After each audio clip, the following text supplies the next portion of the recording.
Well, Woo! welcome in. Happy Wednesday. Sorry, I've just been thrown off by what I've just done, and I really apologize because that's a really good video. Anyway, I digress. Welcome to another expert live stream. We are live in 3 different places right now. So if you're in the Collective by Disciple, please say hello in the chat. I'm talking to you, all Disciple hosts and customers. Let us know you're watching. If you are watching on YouTube, please say hi there. We will see the comments come in. And as well on LinkedIn. We are, just everywhere these days. And the reason for that is because this particular live stream is very important. The topic of onboarding is always a popular topic. And actually this week inside of our community, we are doing an onboarding week. It's 5 days, a little mini challenge on how to really get your onboarding the best it can be. So when your new members join your community, they are welcomed with open arms and they never want to leave, which is why I had to reach out to this particular expert because she is a wealth of knowledge in terms of onboarding, community strategy. And we've known each other for a while through CMX. We're connected on LinkedIn. She's also the founder of Find Calm Here, and she's just doing amazing things in the industry. So I would love to welcome up Deb Schell. Hi. Hi, thank you so much for the kind words. And yes, it's been quite a journey of our relationship, getting to know each other over the past 2 years, and excited to be here today. So thank you. Perfect. Well, we are going to jump straight in, but before we do that, I want to let everybody know, remind everyone that we are doing a giveaway. We like to do giveaways during our events. So if you have a question about onboarding, pop it inside of the chat. We are going to choose one lucky person who will win a one-on-one strategy session with Deb. So don't hold back. We're going to have various times where you can ask questions, but if something comes up that you think you're going to forget, pop it in the chat. I will grab it and make sure we get it answered. So without further ado, I am going to let Deb take over. I'll be here in the background. And yeah, let's talk about onboarding. Cool. I'm so excited, and thank you again for having me. Welcome to everybody who's watching and all of the random places that there are in this universe to watch this amazing conversation that we are going to have together. So I want to make a point of saying this is not just me talking to you. I'm not going to do a whole lot of boring slides. This is a fun presentation. I have my fun shirt on with my unicorn, and the shirt says be yourself. So I'm going to work on being my authentic self in this moment.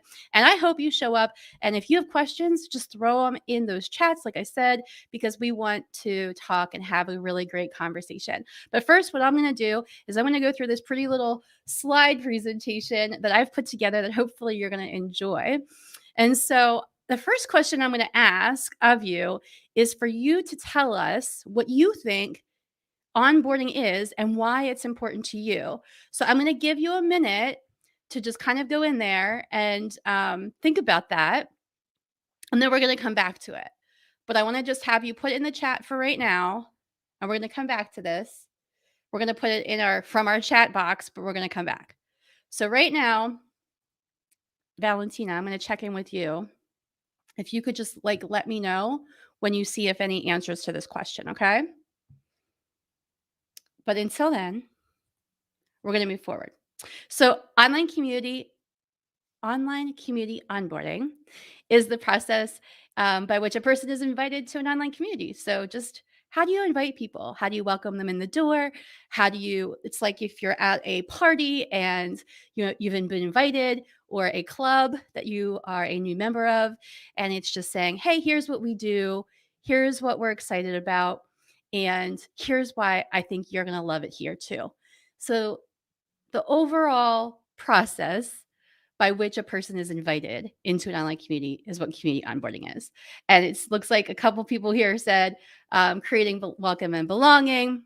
So what we can do is I'm going to add this to this little note here. I've never done this, by the way, on a live call. So it's going to be fun. But what I'm going to do is take what we put in the chat, which she's doing for us, and I'm going to put it in here. And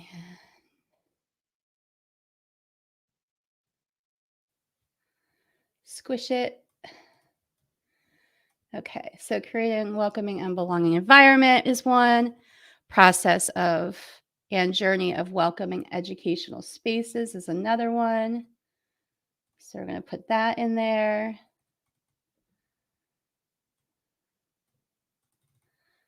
And make that bigger.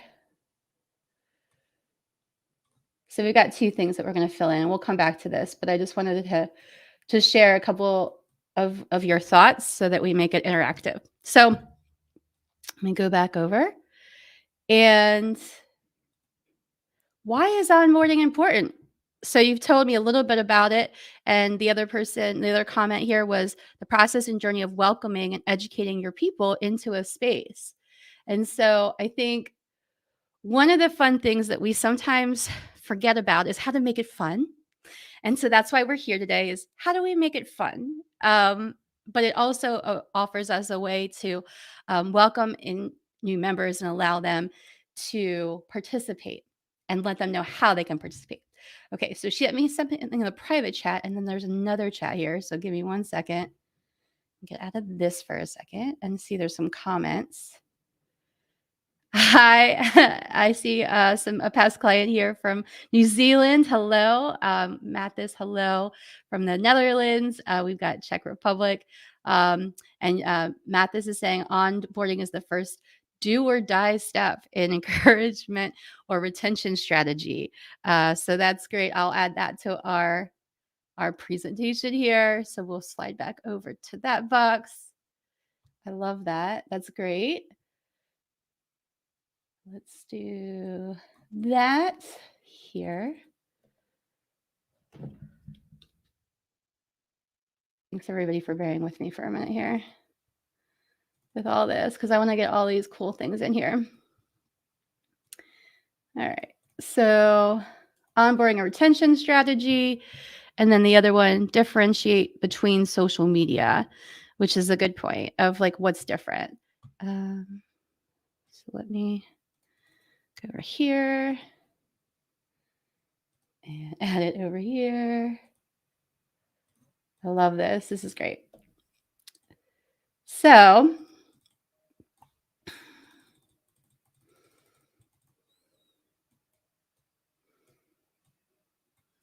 okay. Difference between social media. We're going to go to the next. And then what is onboarding and why is it important for a host? So a little bit of what Ian said here, differentiate between social media is why it's different from an audience versus a community. So why is that different? That's why it's important. That's one of the aspects. What I say here is an onboarding plan is the purpose of creating an onboarding plan is for your community is to establish a process for providing members with the purpose, vision, mission, and goals. So that everybody is kind of in alignment and on the same page and like knows what to do and where to go and how to post things. So that's what I really see as the importance of an onboarding plan for your community. And I'll just tell you real briefly about who I am. And so I've helped over 50 leaders, creators, startups, and entrepreneurs find calm in the process of building, launching, and growing an online community. I have clients that span the globe, from the US to Australia to New Zealand to Europe and the UK. And I've all done this virtually from my home here in Pennsylvania in the US. I launched a podcast, which is called the Community Strategy Podcast, which you can listen to, which Valentina was a guest on, as well as I've built my own online community, which was called Find Calm Here, which recently closed because I'm writing a book, which is called Creator to Community Builder. And it's all about my experiences in writing this book as a way to help other creators and startups build an online community. So that's kind of my background in history. So now I want to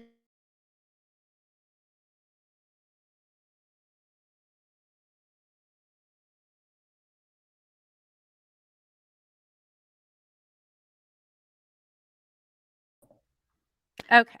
Somehow I got muted. Hi there. You were muted for a second. Don't worry. I got freaked out. I'm like, what happened? It's all right. You're all good now. Okay. Did you I'll be want to back. pop in and say something? No, I was just coming to tell you that you were muted. Okay. But but you heard what I was saying about this slide. Yes. Okay. Okay. Cool. So, okay. So let's play a little bit. What is onboarding? Let's click clear, a little more clear. What does that actually look like? Okay, so onboarding helps in setting the right expectations for both new members and the community host. That's a big key thing because I think sometimes when I work with clients, there's a big misconception around engagement or showing up or the community experience, and the host might think, oh well, we've got 50 people that have signed up, and the typical honest answer is that the engagement or people like actually showing up in your community is going to be more like a 10%, like a 5 to 10%, and that's being really kind in the number of people that are going to show up. So just setting the right expectations for yourself as a host is super important because like everybody has a life and we're all busy doing things. So I just want to I don't know how to I don't want to dwell on that, but just to say that it's important to set right expectations. Keeping members aware of the community culture. So, what do we do here? How do we engage with each other? What's that like? Creating guidelines and providing new members with the tools so that they know how to best experience this space and it's not going to be a drag. You know, I've been learning a lot recently, and videos sometimes are not super fun to watch. So the other key thing I'll say is make your onboarding fun, have it be different. Try to create different kinds of onboarding elements, and we're going to talk more about that. But that's the point of onboarding is to really help with the member understanding that this is how they fit into this space, and this is how this space can really help them thrive. It helps members discover others who are in the community who have shared passions and purpose, and so they can form networks and add value to each other and talk to each other.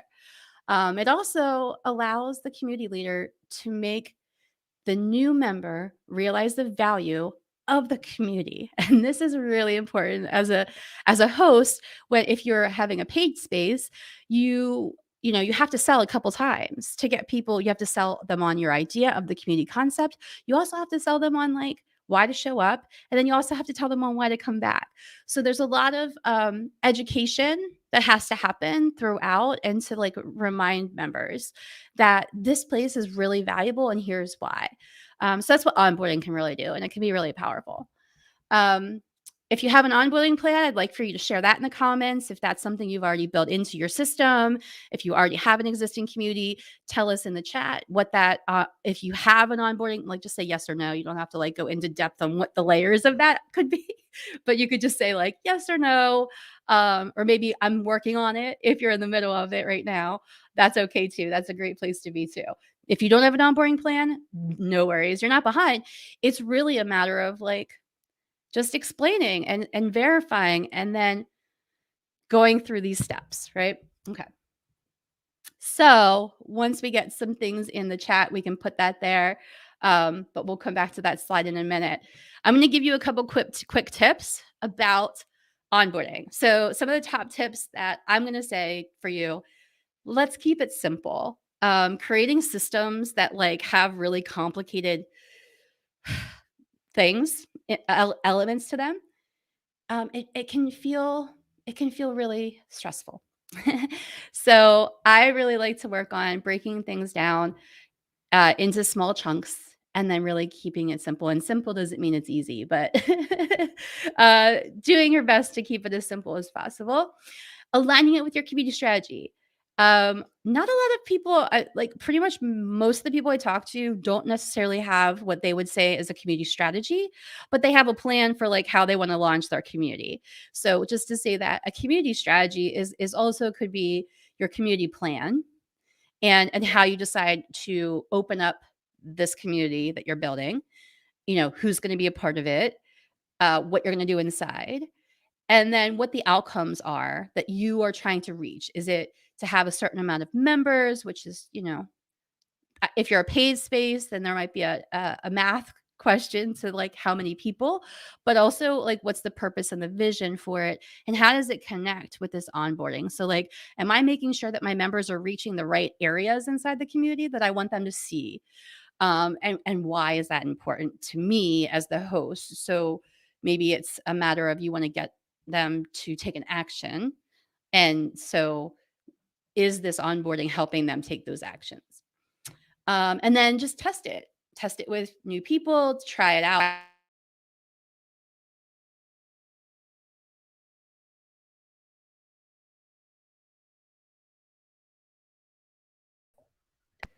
Oh, Okay, I there you got it.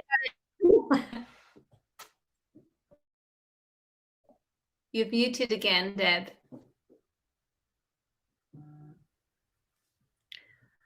While Deb sorts out her microphone, I thought I would just pop on here so she has a minute to sort everything out.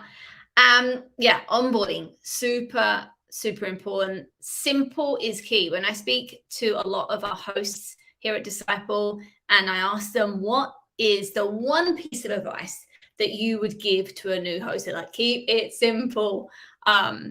I am a very creative person. I'm sure a lot of you out there watching are also very creative. And we kind of try and overcomplicate things because we get really excited. Keep it simple. You can always add things as you're going along. It's very difficult to strip things back. So start simple. Don't make it complicated. Otherwise, you'll just overwhelm yourself and you'll overwhelm your new members.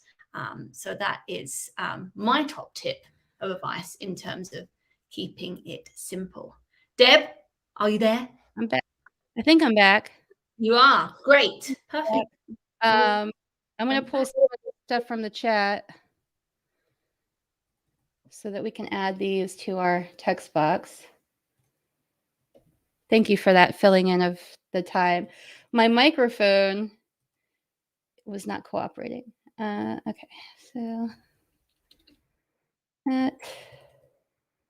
And if anybody has questions, feel free to pop those in the chat as we go here. So I want to make sure we're going to have a question section in a second, but I just want to make sure I mention that.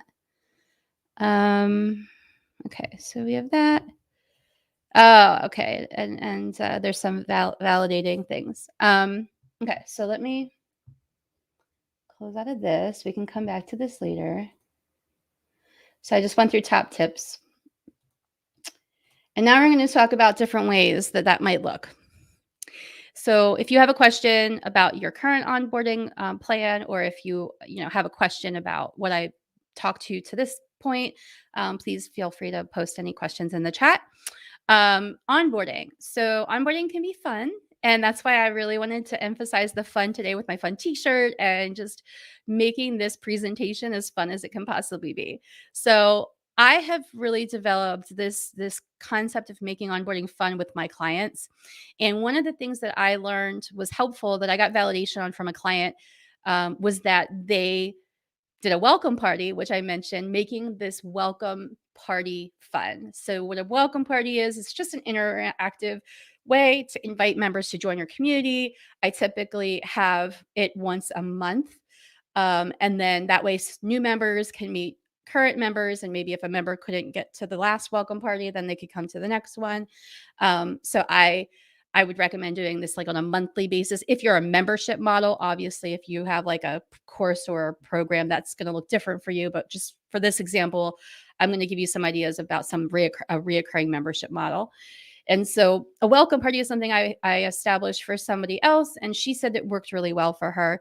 And so what the structure looks like for that is that we set up a container where we put people in breakout rooms, and we had them give them a prompting question, something that was relevant to the community, like what brought you to this community? Like, why did you decide to show up here today, or something like that, to get them connecting with each other, but also to understand like what it is that brought them to this community.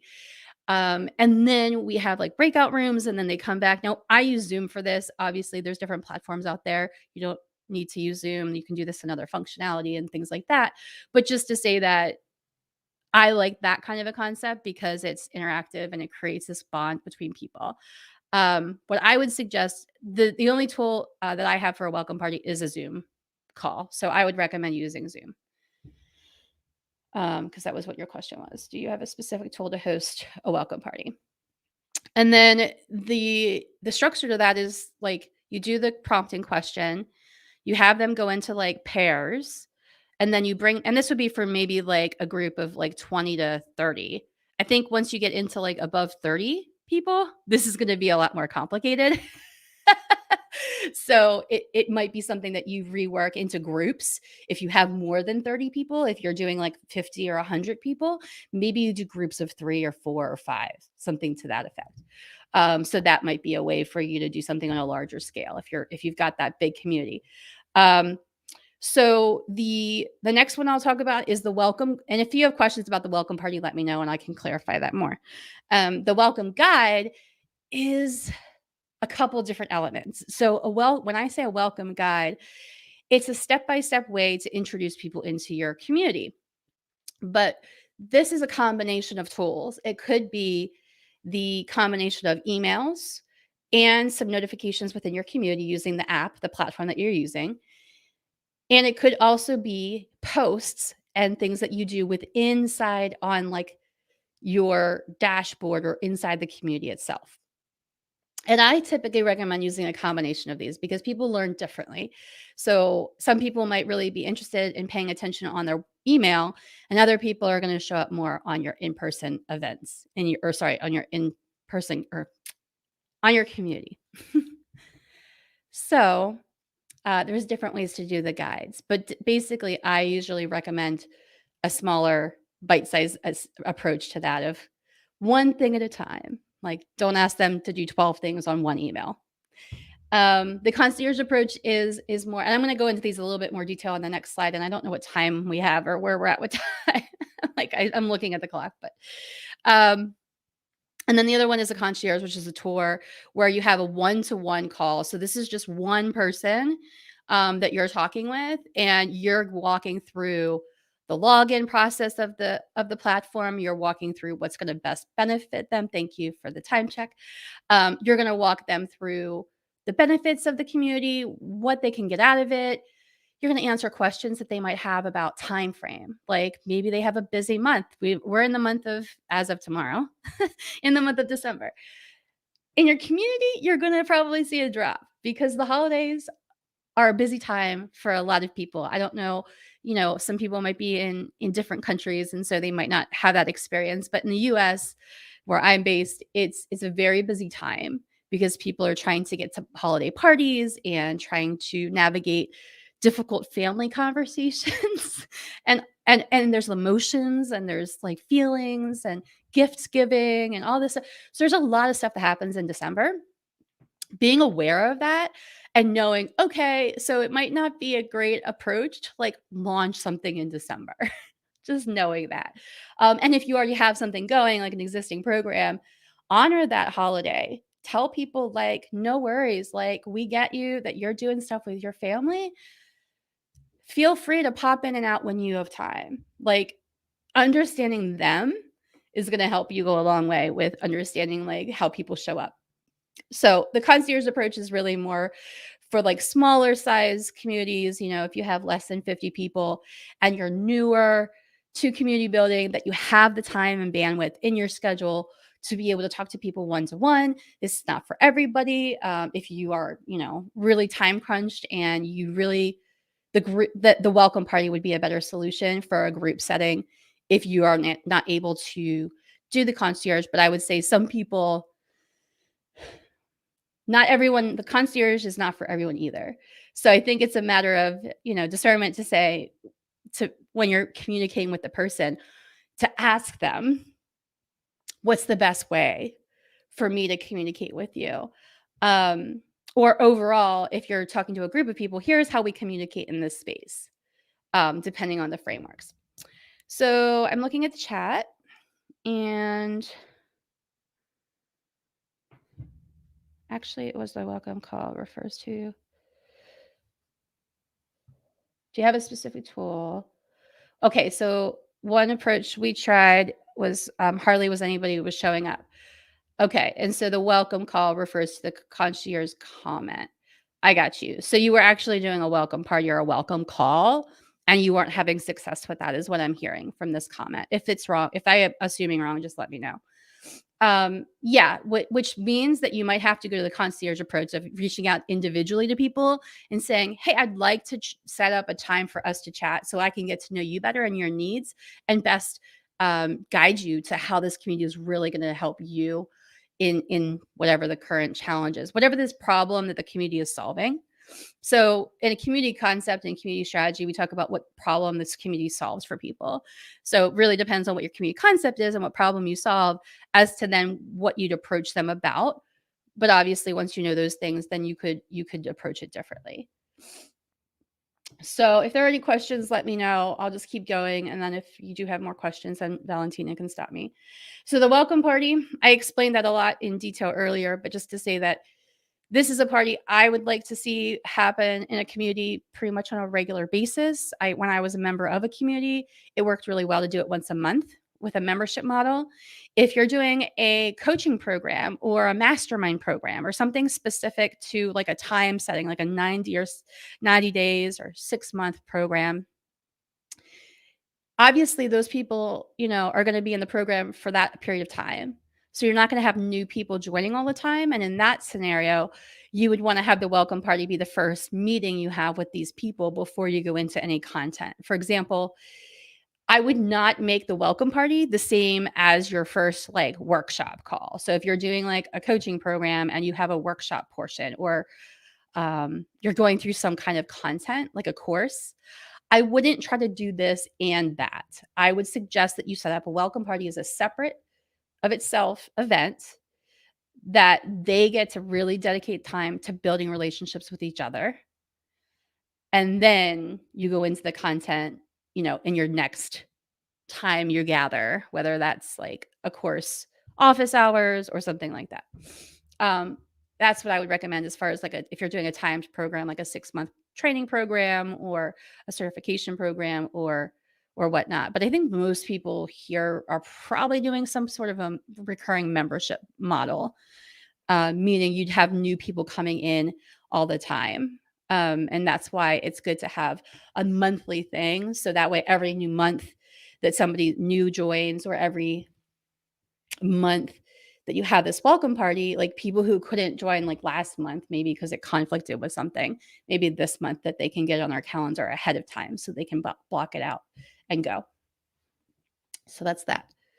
What about creating an onboarding video? So there is a benefit to a welcome party being that you can basically give some instructions at the beginning of the call to the group, and you can actually do a share screen if you wanted to do a walkthrough video. Like, how do you log in? How do you check your notifications? How do you navigate this place? You could have a video during the welcome party. You could do this before you, I would say, not in the beginning. I would say at the second part of the session, once they've done the virtual breakout rooms. And when you bring them back, you're going to ask them to share what they learned. And then when they share what they've learned about the other person and about themselves and all those things, then you can explain to them in detail, step by step, if you want, here's how you do that. Here's how you log in. Here's how you check notifications. Here's how you get to access course material or that navigation wherever you need them to go. But you're going to record that, and then it becomes a recording that you can then use, that you can post. So if people couldn't come to the welcome party, they could watch the replay and they can actually still get to know the members a bit, as well as see the training of how do you actually do the tech thing, right? But I think there's been a lot of focus on the tech thing, and that it's not as a participant, it's not super exciting to watch somebody be like, step 1, click here, step 2. Like, that's not super exciting to me. What's more exciting is to have those conversations with people, build a relationship, and then look at logistics. Because then when you're on the live call, you can also ask, what's your experience? Let's all log in right now This is part of the welcome party. Let's all log in right now and see where we're at. And if anybody has problems, we can just workshop them during this call. And then you record that, and then that could be a training video. You could edit it to just be, the parts that don't include people, that are just you training the steps. And that's a part of it. I will say that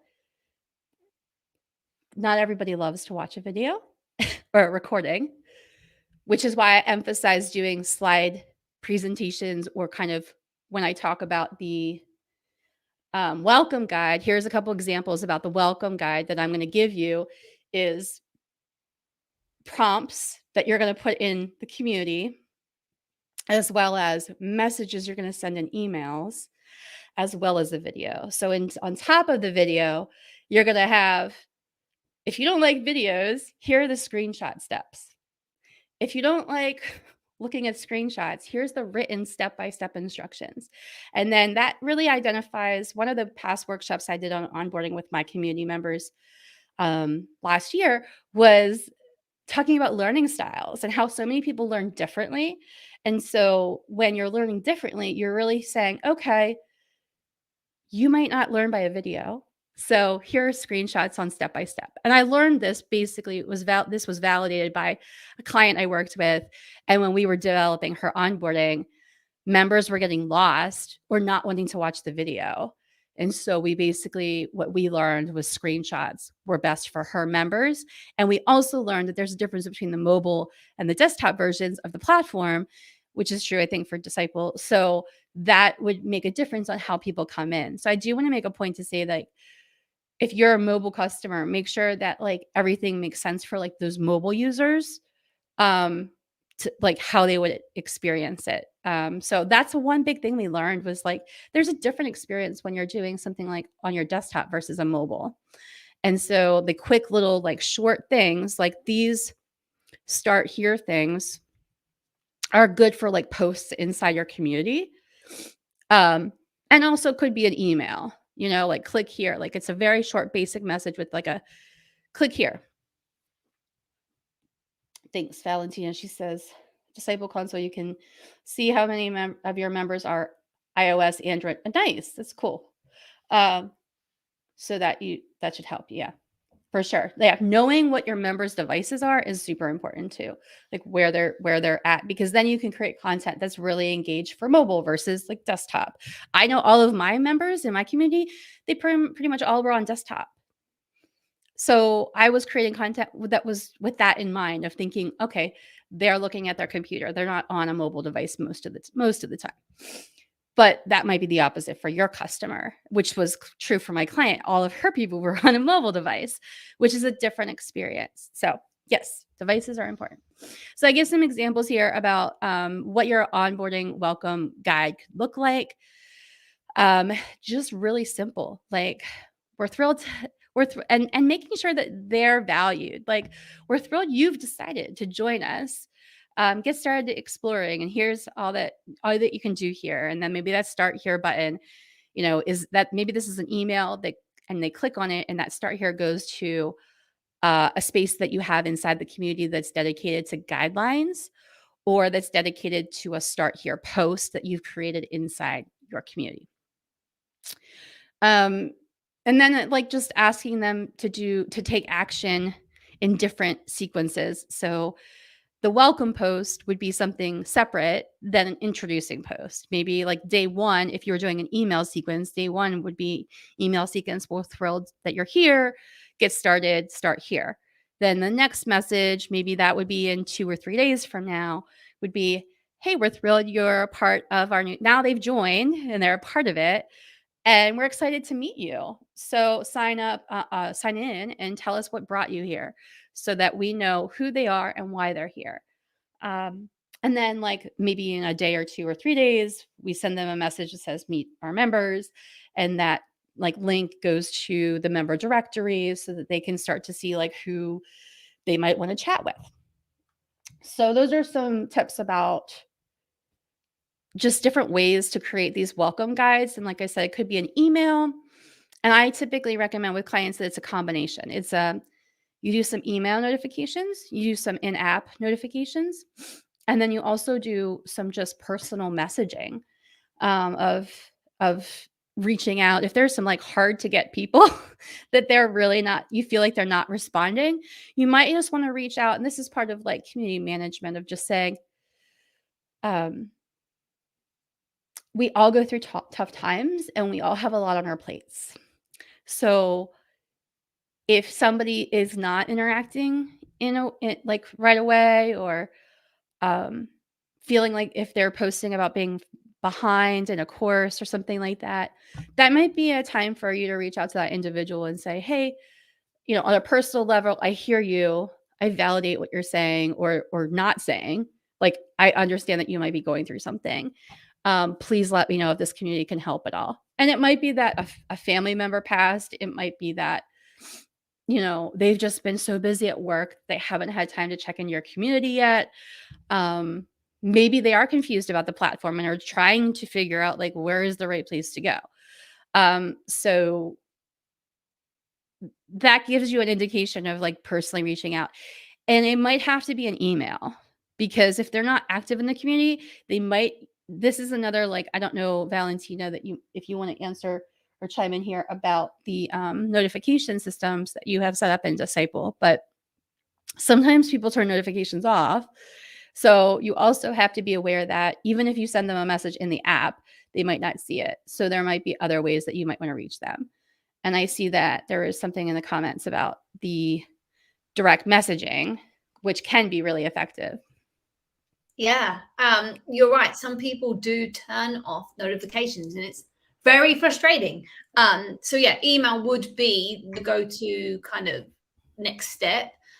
Something that I've done in the past is look through the members list, see who wasn't active in the last month, 2 months, 3 months, and then send them a "we miss you" email, is what I call it, with a single call to action for them to come back into the community. It's worth doing that, but it's also worth keeping in mind what kind of tool you're using to send these emails, because some people may not want to be contacted by email also. So it's worth thinking of that, but email would be the way. It's a good point. It's tricky. In the UK, Europe, there's a lot of rules around email that we don't necessarily have here in the US, which I was alerted to recently from somebody who was like, why did you put me on your email list? And I'm like, because it's a part of our system that I could do that. And she was upset about it, but just kindly said, this is actually something that is a no-no in Europe. Yeah. Which I didn't realize. To add to that is, it might be worth doing reminder posts in your community to turn on notifications. And then there's a whole nother kind of strategy on how you notify your members. Are you doing it too much, which is why they're turning it off? The last thing you want is when people join is for them to turn it off straight away, because then they're missing out on everything. Then they're missing out everything. Yeah, it's a good point. I don't know about you, Pat. In my experience, is I've kind of learned over a period of time that like you don't want to like throw all of these things like at once, and you just start with like, we're so glad you're here, and like really focused on them, rather than here's this about this space, here's this about this space, here's this about this space, because I think that can get overwhelming as an individual to see those messages. Yeah, definitely. And I think what I've learned too is that, like I mentioned earlier, people have lives, and we as a community host, we sometimes forget that. Oh, you say, oh, you haven't checked in the community in a week. Yeah, my sister died last week. Then you're like, oh man, like you don't even know how to recover from that, because you feel like, oh, life is tough, Put yourselves in the shoes of your members. It's something that I have to remember on a daily basis. I mean, I'm building a collective. It's for our customers. I forget that you all are building your own communities as well. And that should take precedent over you coming into the collective. But it's really, you need to think about your members and put yourselves in their shoes in everything that you do, not just onboarding. I mean, we could talk for hours about this. Exactly. Exactly. Great points. Yeah. Yeah. In business, like people have a full-time job and maybe they've got 5 kids and maybe they've got a busy, a life that they're trying to like fit your community into. So yeah, and then what I recently, as a community builder who loves communities, I'm in a lot of communities. The problem with being in a lot of communities is that I don't have the bandwidth to really be in those communities. So I have to really be selective in what communities I decide and choose to participate in. Mm-hmm. And that means that probably saying no to a lot of people. Like the people that are inviting me to their Facebook groups every day, like literally I've got a 2 or 3 requests every time I look at Facebook from somebody asking me to join another group. And I politely decline because I already know that that's not where I'm spending my time and that those are not the communities that I want to intentionally be in. So I think that's also an acknowledgement that there is some intentionality in my perspective around honoring how everyone spends their time. The host, how I want to experience this community. When I first got into community building, I was really overwhelmed, and I think I overwhelmed members in the beginning because I was overwhelmed. And so I think less is so much more when it comes to this kind of stuff. It's like you don't want to blast out 1,000 times about how to get in the community, all the steps of onboarding, but you want to kind of gauge with interest and where people are at. The welcome party is really great. That's why I really recommend a welcome party. If you can at least get them on one virtual call, as many of them as possible, it really helps solidify those bonds quite faster than any of this other stuff. It just does, in my experience. Definitely. All right, I will let you. From in the chat, I don't really see anything that we can add here, but if there's something that comes up, then let me know. The concierge approach is really about being a tour guide. In making this fun again, I'm trying to just say, giving somebody your time and them giving you their time, I find super helpful, but also super challenging as a host because you cannot physically be on calls with every single, depending on how big your community is, it's going to be hard for you to fit in those one-to-one calls.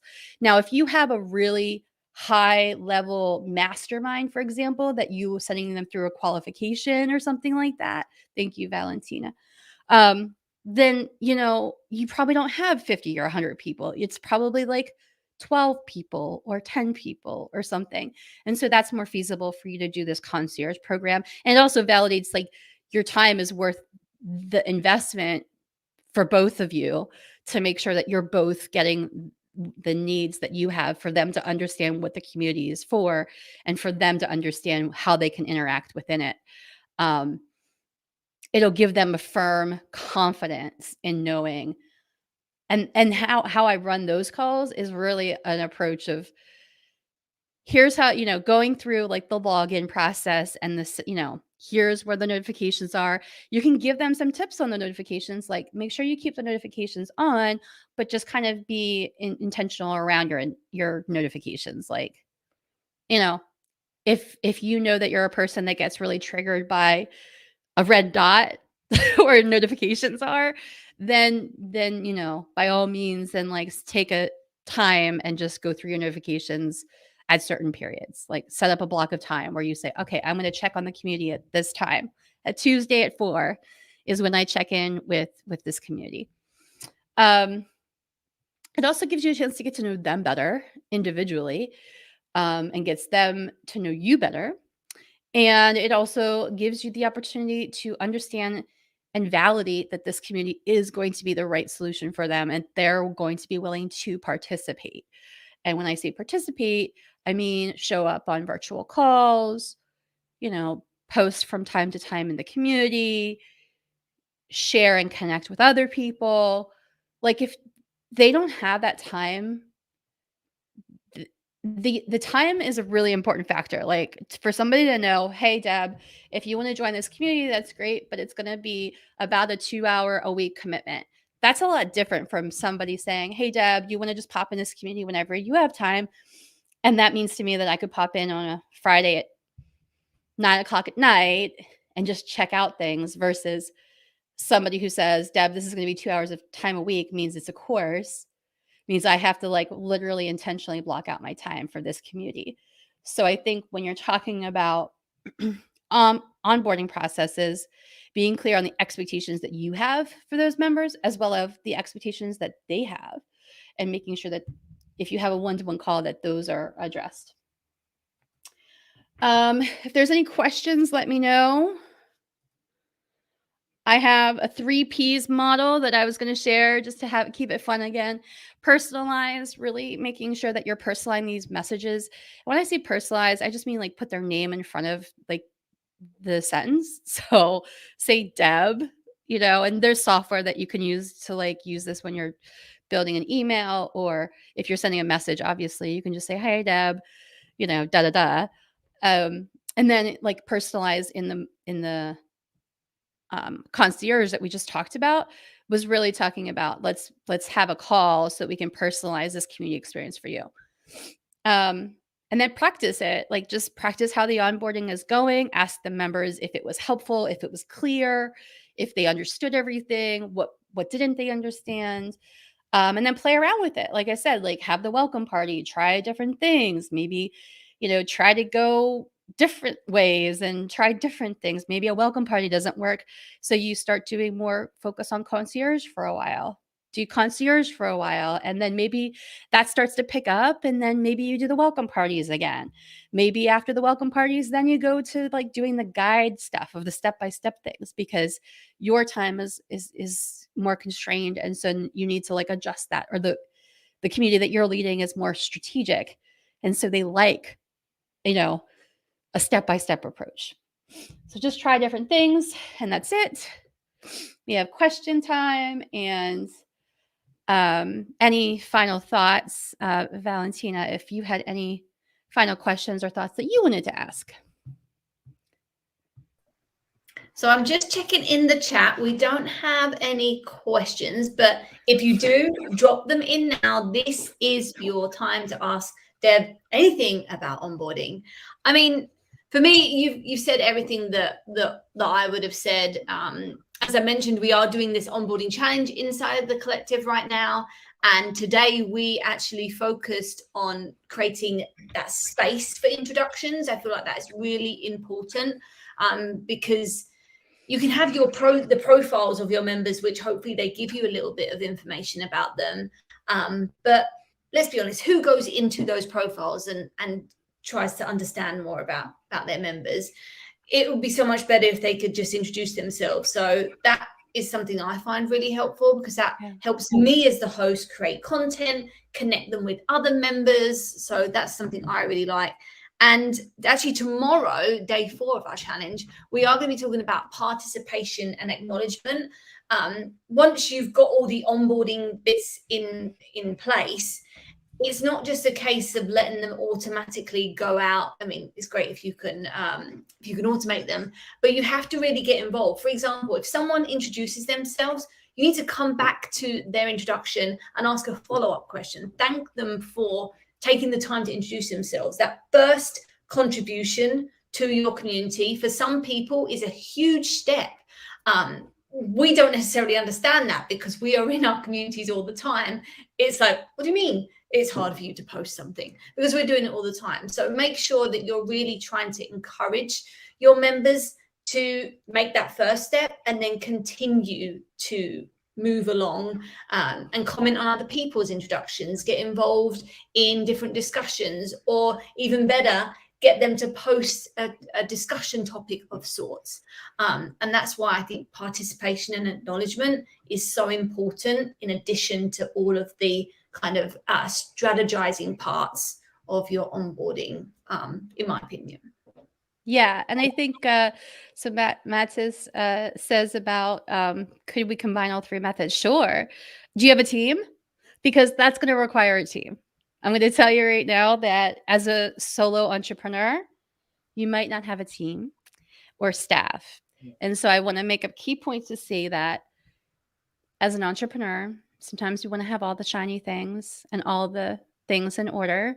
That's not what life looks like as a solo entrepreneur. And if I have tried to go down that path and have led myself to going crazy, which is why I called my business Find Calm Here, because I have struggled with finding calm as a business owner, but I want it forefront in my lifestyle. And that means I have to keep reminding myself to find this calm in each moment and all the time in business and in life. And what I work with clients with is how to help them find calm. And that process looks different based on if you have a team or don't have a team. Yeah, definitely. And that's just a reality. And I think that there's not a lot of people saying that in our creator community space. That makes a big difference in our bandwidth and our time and our how we can like approach things. It just is a fact that we cannot do it all as much as we may want to, and that's okay. And members get it. So like if things are funky, if things don't work out, or if you send an email that like didn't, like this happened to me where I sent an email that was like not formatted the way I thought it was going to be, and then one of my clients replied back saying, "Deb, you're doing just fine. Everything is fine. It's just great." And that was helpful for me. So the recognizing that factor is just what I like to point out. Yeah, I mean, even for me, at the beginning of this call, we played a video. People were jamming to the video, and I somehow managed to stop it. And I've been playing these videos for months, so it's okay to fail. And I think this really just goes back to what we were saying at the beginning. Keep it simple. There are so many things that you can do to onboard your members. You do not need to do them all. Maybe like down the line, months down the line, you add another layer to your onboarding journey. But keep it simple to begin with for them and for you, so it's manageable. And then get the feedback from them. Maybe they don't like the welcome party. They would prefer a welcome video. But you're only going to know that if you ask your members what they think. Remember, you're building your community with your members and not for them. And sometimes we forget that. Yes. That's such a good call out to say, yeah, let's build this together, which is what kind of like where that inspiration of the welcome party started. Because before I create all these automations and systems and things that I could do, have I asked my members yet? And if I haven't, the welcome party is a good place to start with just getting it, anytime you have a virtual call or a conversation, I always try to keep in the back of my head of like, what can I make sure I'm addressing or asking them to get a validation kind of response? Meaning, like, is this confusing? Is this not confusing? Is this stressing you out for you to watch a series of 5 videos to learn how to navigate this platform? Would you rather just jump on a call and have me walk you through it? That's a question that you just ask people, because it might mean the difference between people showing up and not showing up.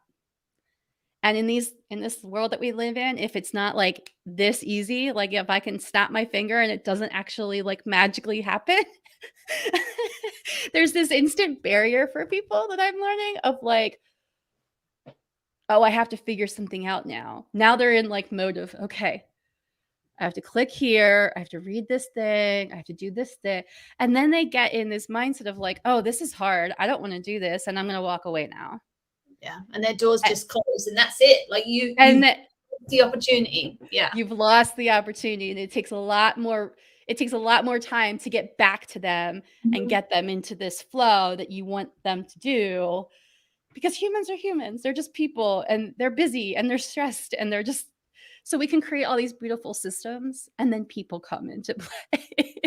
Like at the bottom line, like if nothing else, just remember that these are human beings and they're very unpredictable. And so like no matter how many systems or processes you have in place, things are just going to be what they're going to be. And it's like the ability that I practice is just letting it go. When things don't work the way that I thought they were going to work, I could say, cool, all right, I get it. That didn't work. Like, let me take in that and then let me like see, all all right, what can we try now? Trial and error. Then I get really excited about the next thing instead of focusing on the fail. I don't think we really fail. I think we just have lessons and we learn from them, right? We just have experiences and then we learn. Yeah, no, totally agree. Well, we are coming to the end of our event today. If you have any last minute questions, pop them in the chat wherever you are watching. Deb, I would love to know if people want to connect with you further, where is the best place?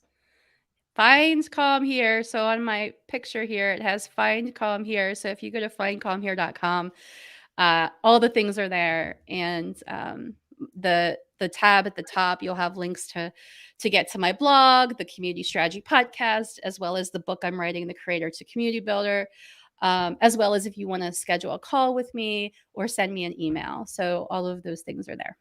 Great. And I just have a shameless plug, because why not? For those of you that are watching, you may or may not have known, but the Collective by Disciple has been nominated for a Community Industry Award with CMX. The voting is closing tomorrow, and I'm not going to lie, it would be great to become a finalist.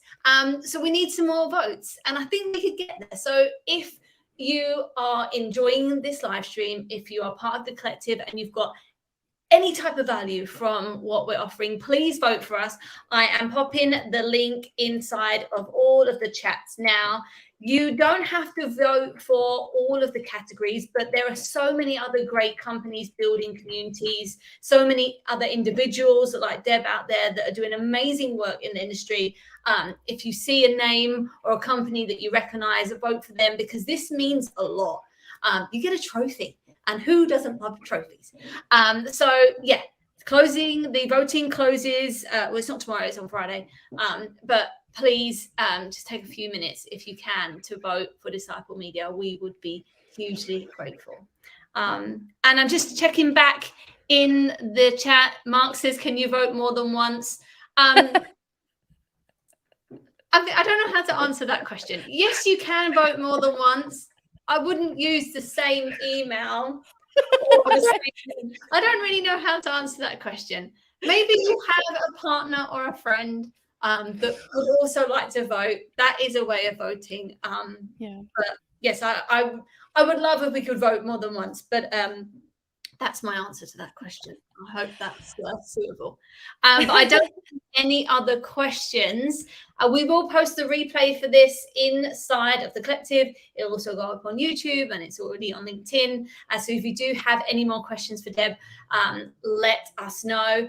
And I will be revealing actually tomorrow who is going to be the winner of the one-on-one strategy session. So look out for an announcement for that. Deb, thank you so much for sharing all of your wisdom today. It was really great to have you here. And yeah, can't wait to see you get more involved in the community. Super excited to be here. Excited for Disciple. I voted for you, so I'm super excited and hope that you all win that category. And thanks for having me. It's been just a dream to talk with you today, Valentina, and for the people that are watching. Thanks for participating in the chat, because that's really, I value your time and your attention here, just connecting with us today. Perfect. Well, we are going to wrap it up here. Thank you so much, everyone. If you're in the Collective, join me tomorrow for day number 4 of the Onboarding Challenge as we look into participation and acknowledgement. If you're not in the Collective, LinkedIn is where I am at, but there are so many other amazing community resources out there. Deb has created so much out there, and there's hundreds of us, thousands of us that are creating content to help you build thriving communities. So look out for those on the interwebs. I'm going to close it here. Thank you, everyone. Have a wonderful Wednesday, and we will see you very soon. Bye for now. Bye. Thanks so much.